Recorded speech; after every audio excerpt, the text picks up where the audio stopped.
It is common to notice an odor from the coating on the ceramic fireplace logs for the first 10 hours of use. After that, the odor should dissipate. Lighting the pilot light on your gas fireplace is similar to lighting a gas grill. You can also adjust the flame height using the valve adjustment. There are pros and cons to leaving your pilot light on year-round. Keeping it on will discourage insects and small animals from nesting in the fireplace exhaust.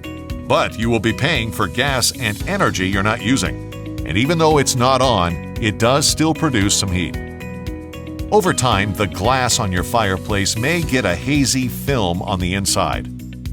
Follow the manufacturer's instructions on how to open the front and clean it. Be sure to use a cleaner specially designed for cleaning fireplace glass. Using ammonia-based cleaners like Windex or anything abrasive can permanently damage the glass. You may notice condensation on the glass for the first few minutes of a fire. It's perfectly normal. As the glass heats up, the condensation will evaporate. The fireplace exhaust should be checked periodically for insects or small animal nests. The exhaust gets hot when the fireplace is turned on and can cause burns. Be careful and be sure to provide plenty of clearance between the exhaust and anything on your patio or deck.